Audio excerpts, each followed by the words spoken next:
Friends, మీకు ఈ video నచ్చితే లైక్ చేయండి, సబ్స్క్రైబ్ చేయండి. కావ్య వాళ్ళు వాళ్ళ తాతయ్య దగ్గర హాస్పిటల్‌ను ఎలా కట్టాలా అని చెప్పేసి ఆలోచిస్తూ ఉంటారు. ఇంతలో అక్కడున్న రాజు మాత్రం చాలా సతమతమవుతూ ఉంటాడు. అక్కడ ఉన్న కావ్య మాత్రం ఏవండీ, నాకు ఒక ఆలోచన వచ్చి అదేంటో చెప్పనా అని చెప్పేసి అడుగుతూ ఉంటుంది. ఆ మాటలు వినగానే అక్కడున్న రాజు, ఏంటో చెప్పు కావ్య, అది ఖచ్చితంగా తాతయ్య గారు బిల్లు కట్టిన విధంగానే ఉంటే నేను ఖచ్చితంగా ఓకే అంటాను అని చెప్పేసి అంటాడు. ఆ మాటలు వినగానే అక్కడున్న కావ్య మాత్రం, మా అక్క నాకు నెక్లెస్, అదే గోల్డ్ నెక్లెస్ నా మొహాన విసిరేసింది కదా, ఆ నెక్లెస్ని మళ్ళీ అమ్మేసి తాతయ్య గారి హాస్పిటల్ బిల్లు కట్టేద్దామని చెప్పేసి అంటుంది. ఆ మాట వినగానే అక్కడున్న రాజు, అలా ఎప్పటికీ జరగకూడదు కావ్య అని చెప్పేసి అంటాడు.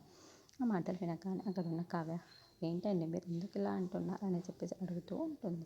ఇంతలో అక్కడున్న రాజు మాత్రం, అవును కావ్య, రాత్రి మీ అక్కతో మాట్లాడిన మాటలే నాకు అసలు నచ్చలేదు. ఇప్పుడు అలాంటిది దాన్ని అమ్మేసి తాతయ్య గారి హాస్పిటల్ బిల్లు కడతానంటే ఎలా ఊరుకుంటుంటాను చెప్పు. అసలు మీ అక్క మీ ఇంట్లోనే చాలా గారాబంగా పెరిగింది. తనని ఇక్కడికి వచ్చిన తర్వాత స్వేచ్ఛగానే వదిలేసి, అలాంటిది నేను మీ అక్కతో మాట్లాడడం నాకు నచ్చలేదు.